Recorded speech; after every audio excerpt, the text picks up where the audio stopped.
It was just after 10 p.m. when Marvin started his usual sweep of the West Wing. The halls smelled faintly of industrial cleaner mixed with something damp and older like wet cardboard that never fully dried. His cartwheels squeaked against the waxed linoleum as overhead lights buzzed with a dull hum. He liked working the night shift. Fewer people, less noise, just the occasional echo of his own footsteps and the distant clunk of heating pipes kicking on. But that night felt heavier. The air was still but not quiet, and the kind of stillness that feels like it's watching you.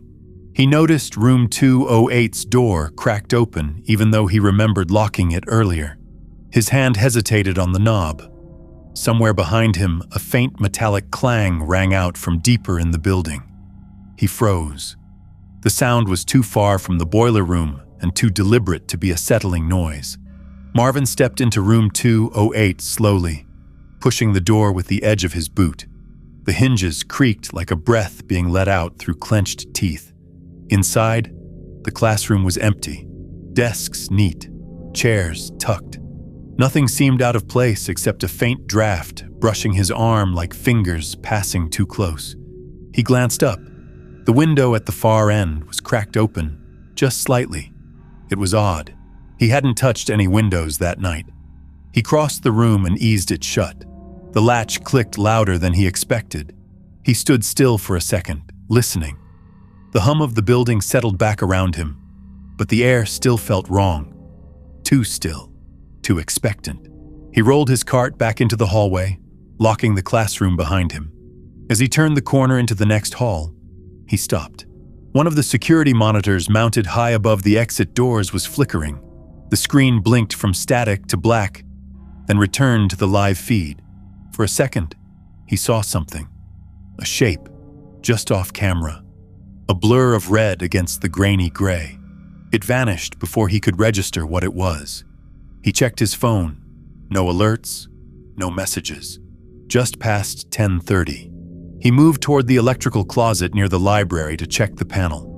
When he opened it, the overhead lights sputtered out. The hallway plunged into a soft shadow, lit only by the dull emergency glow strips running along the baseboards. His breath hitched in his throat. The air smelled like wet metal now, like iron, like old blood. Down the hall behind him, something scraped across the tile. Not fast, not sharp, a slow dragging sound. He turned around, heart thumping, nothing there. He stood still for a long moment, staring into the dim corridor. The silence felt loud. Pressure built in his chest. He tightened his grip on the broom handle and walked slowly back toward the noise. As he passed the stairwell, he paused. A single muddy boot print led onto the first step. He hadn't seen it before. It was fresh, damp, facing upward, not his own. The edges of it looked sharp against the clean tile. The heel smudged slightly, like someone had twisted it as they turned. A fluorescent light buzzed and clicked above him. He looked up, and it popped. Glass rained down in tiny shards, catching in his jacket and sleeves. He covered his head and backed up fast. The dragging sound started again, closer this time. Not behind him, above, somewhere on the second floor. Marvin stepped back into the shadows and killed his flashlight. His chest rose and fell in shallow breaths. He knew he wasn't alone in the building anymore. Marvin crept backward until his heel touched the wall. He pressed himself flat against the cool cinder block, barely breathing. The dragging had stopped. Everything was silent again, except for the distant drip of water from somewhere deep in the pipes. Then came the creak of weight on the second-floor landing above him. Not footsteps exactly. Heavier, like someone unsure of their legs. A shuffle, a pause.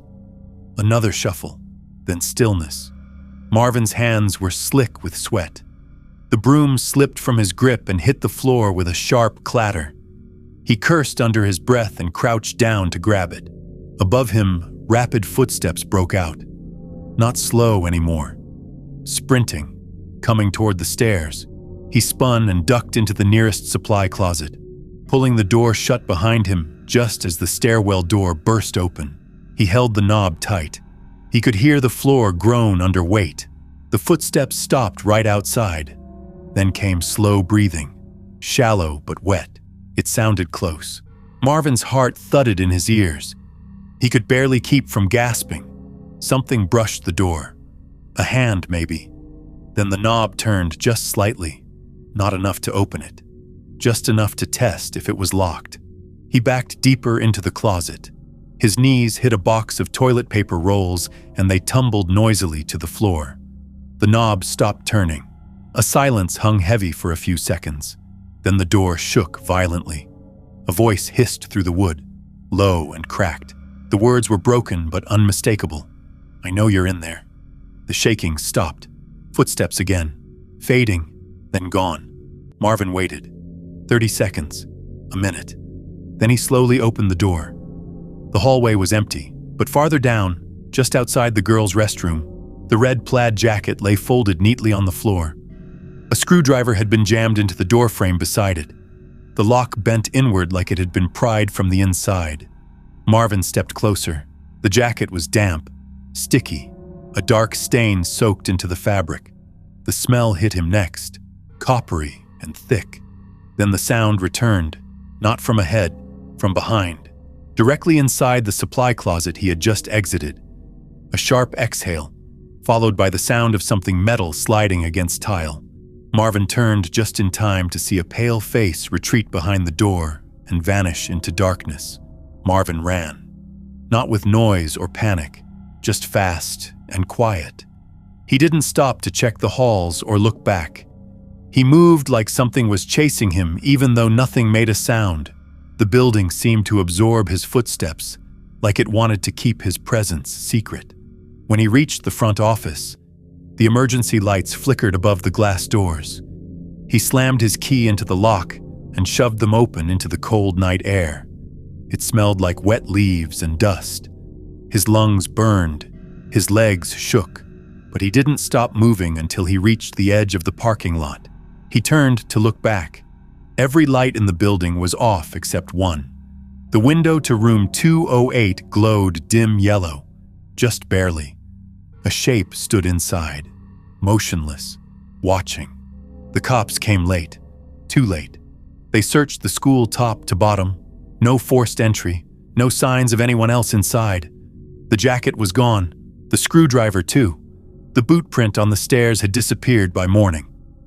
Marvin handed in his badge the next day, told them he wasn't feeling well, said he needed time, but he never stepped foot back in that building. 2 weeks later, he got a package on his doorstep. No return address. Inside was a folded red flannel jacket, still damp, still stained. Wrapped around it was one of the toilet paper rolls from the closet. Stuffed inside was a single note written in shaky black ink. It only said 5 words. "You closed the wrong door." The building was swept clean, but someone had been waiting inside. The boot print vanished, yet the jacket returned. No one ever saw the face in that window, and no one could explain how a roll from a locked closet ended up on Marvin's porch 2 weeks later.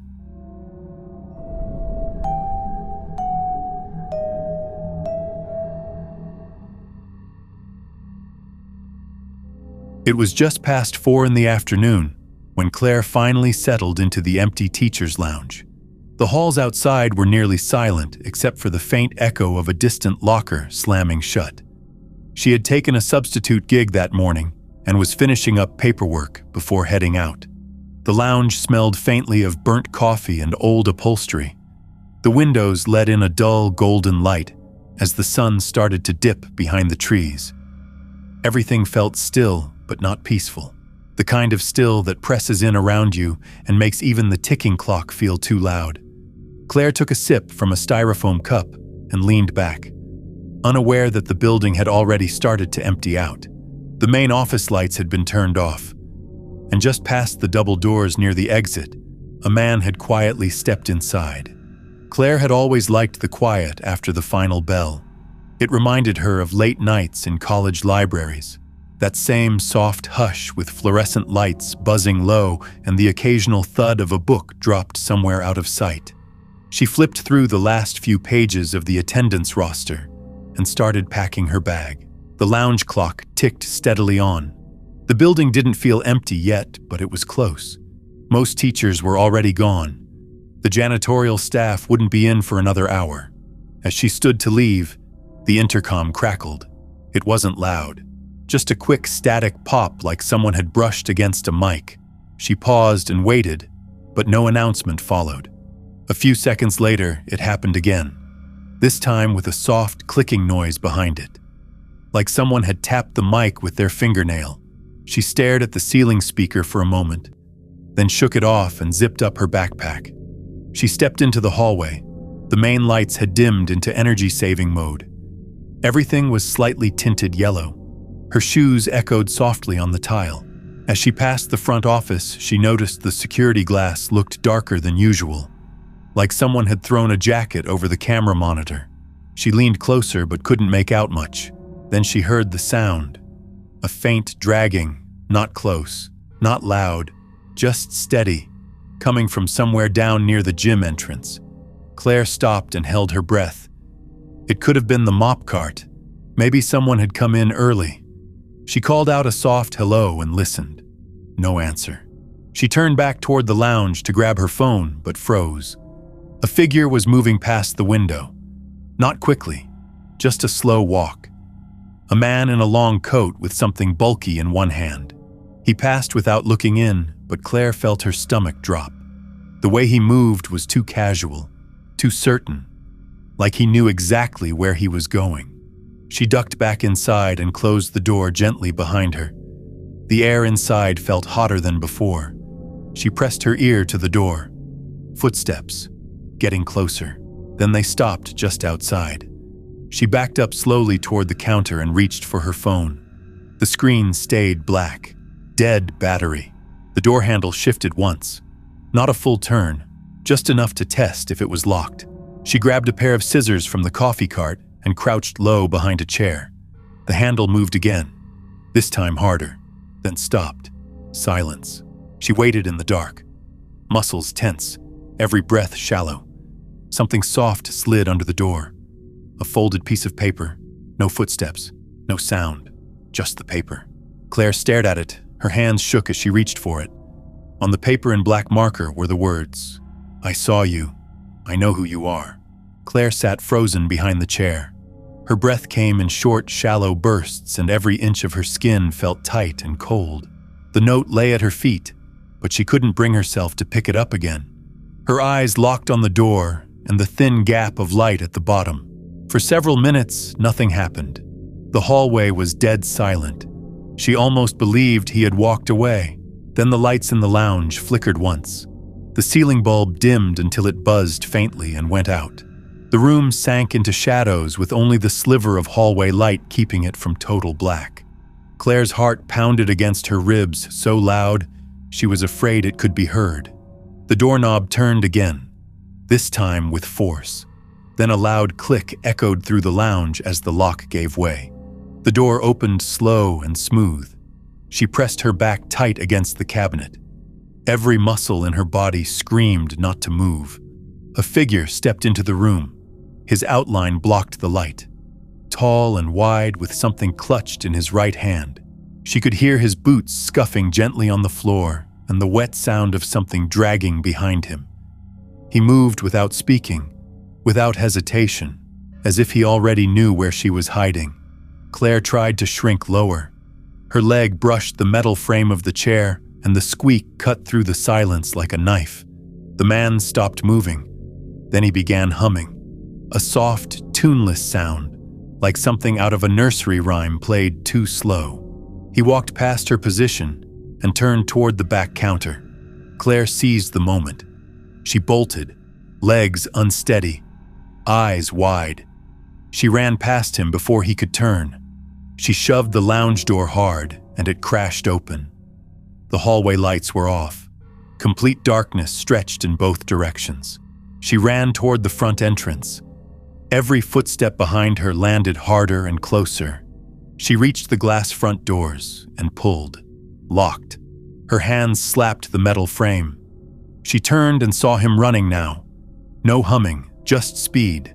His coat flared behind him, and his arm raised high with something gleaming in the dark. A loud bang exploded through the hallway as one of the side exit doors burst open. A teacher's voice yelled her name. Claire dove sideways and hit the ground hard. Her shoulder slammed into tile. The man stopped just short of her and turned. Then he disappeared through the emergency door and was gone before anyone else arrived. She sat there shaking, face pale, eyes locked on the blade he dropped when he ran. It wasn't a kitchen knife. It was an old pair of metal shears, rusted and pitted, the ends filed into sharp points. They never caught him. Cameras inside the school showed nothing but static during the hour he was there. No clear footage, no license plate, no prints on the shears. The front entrance had been pried open with something narrow enough not to trip the alarm. Just clean edges and a bent latch. Claire gave her statement, but nothing ever came of it. She went home with shaking hands and dried blood on her knee from the fall. That night, she couldn't sleep. Every time she closed her eyes, she heard the humming again, soft and low like it was behind the wall. She unplugged the baby monitor in the guest room just to be safe even though she lived alone. She taped up the mail slot.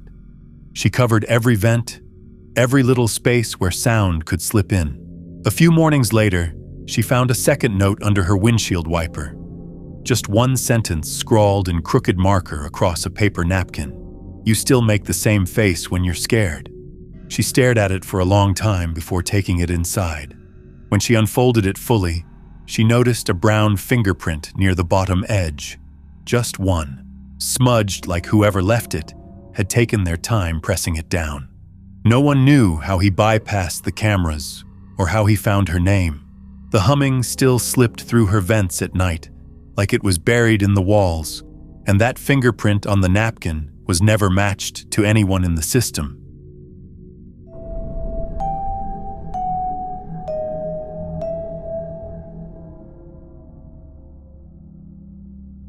Eli was already annoyed when he showed up for detention. It was Friday. The halls were nearly empty, and the late afternoon sun cast long, pale streaks across the tiled floors. The classroom smelled like dry erase markers and stale air from the vents that hadn't shut off since morning. The vice principal was standing at the front of the room with a clipboard and a cup of coffee that looked hours old. But the weird part was the guy already sitting near the back, hoodie pulled up, just staring out the window. Eli didn't recognize him and figured he was from another grade. Still, something about the way the guy sat so still with his hands tucked under the desk made Eli feel uneasy. Eli took a seat near the middle row, far enough from the guy in the hoodie but close enough to the door. The room felt colder than the hallway, like the air conditioning had kicked on for no reason. The clock above the whiteboard ticked loudly. The vice principal muttered something about checking the copier and stepped out without looking back. His footsteps faded fast, and then it was just silence. Eli leaned back in his chair and glanced toward the hoodie guy again, still not moving, still staring out the window. The sun had dipped lower now, casting a deeper orange across the floor. Shadows from the blinds made stripes across the desks. The guy finally turned his head slowly and looked straight at Eli. His eyes were dull and sunken like he hadn't slept in days. "You been here before?" he asked. His voice was quiet but dry like it scraped its way out. Eli shrugged and said once last semester. The guy nodded real slow. He looked around the room, then leaned in just slightly. "This place feels different after hours," he said, then smiled. Eli tried to laugh it off, but something about that smile felt wrong. Not threatening, just empty. They sat in silence again. Minutes passed. Then something weird happened. The hallway lights outside the class flickered and shut off. The classroom lights stayed on, but they buzzed louder. One of them above the back row blinked a few times. The guy in the hoodie tilted his head and stared up at it without saying a word. Eli pulled out his phone. No service. Just a spinning wheel in the corner. The room felt heavier now, like the air itself was thick. The guy leaned forward. "You remind me of someone I used to know," he said.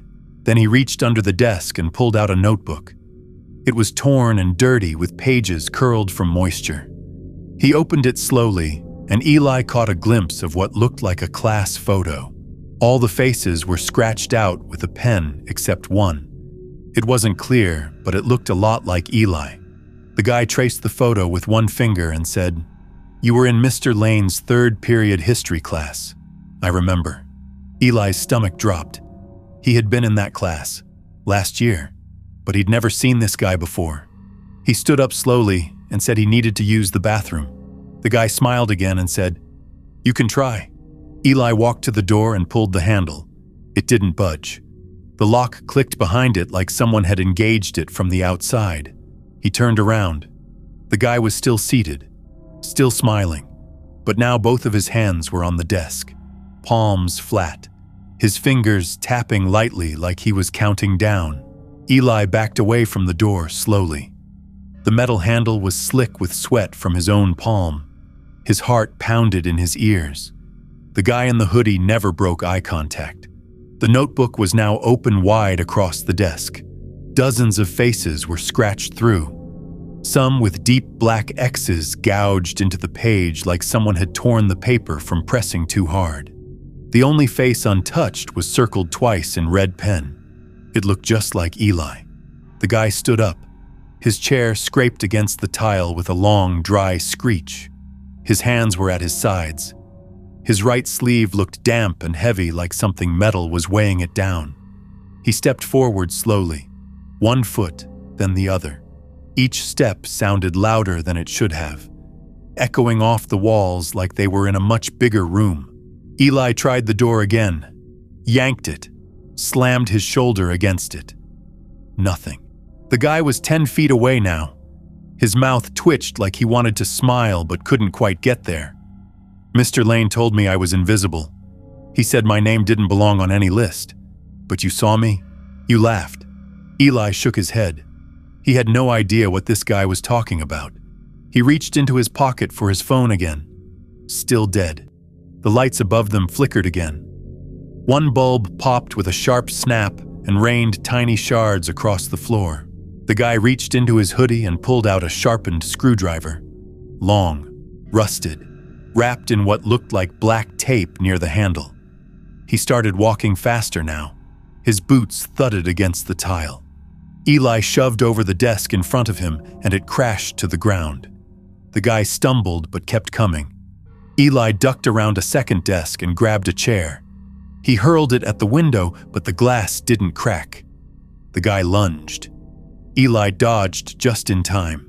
The screwdriver sliced through the sleeve of his hoodie and grazed his arm. Burning pain bloomed through his skin. He shoved the guy backward with both hands and sprinted for the far corner of the room. There was a cabinet wedged beneath the window. Eli scrambled on top of it and kicked hard at the top panel of glass. This time it cracked. He kicked again. It splintered. Behind him, he heard the guy breathing now, fast and wet like he was choking on something. Eli smashed his elbow into the glass and crawled through the jagged frame. Shards tore at his jeans. Blood ran down his leg as he dropped onto the grass outside. He ran without looking back, his ears ringing, his vision blurred. He didn't stop until he reached the far fence behind the gym. He turned just once. The classroom lights were still on, and the guy in the hoodie stood in the window, watching, his hand pressed against the glass, his head tilted to one side, still smiling. The cops searched the building that night but said the classroom was empty when they got there. No broken window, no notebook, no guy in the hoodie, just a few overturned desks and a streak of blood on the tile. They asked Eli if he was sure he hadn't panicked and run into the glass himself. He didn't answer. He knew what he saw. He could still hear the guy's voice like it was stitched into the inside of his head. That weekend, Eli stayed locked in his room. The cut on his arm throbbed like it pulsed with its own rhythm. His phone buzzed once on Sunday morning with an unknown number. No name, just a photo. It was a grainy black and white image of the classroom taken from a high angle. He was in it, sitting alone. but in the corner of the frame, the edge of a hoodie sleeve was just barely visible behind the window blinds. Later that week, someone slid something into his locker during lunch. A folded piece of torn notebook paper. Inside was the same class photo, same red circles, only now 2 more faces had been crossed out. His was still untouched, but a red X had been added beside it. Not through, just beside it. Like a reminder, like someone was keeping track. Every time Eli passed that classroom, he felt something behind the glass. He never looked in. He didn't need to. The lights were always off, but sometimes the blinds would be just slightly tilted, just enough to catch the shape of someone standing too close to the window. Too still, too quiet, waiting. No one ever admitted to taking the photo or leaving the note. The school denied the student in the hoodie was ever enrolled, and yet his name appeared scratched faintly into the inside of Eli's locker door like it had always been there.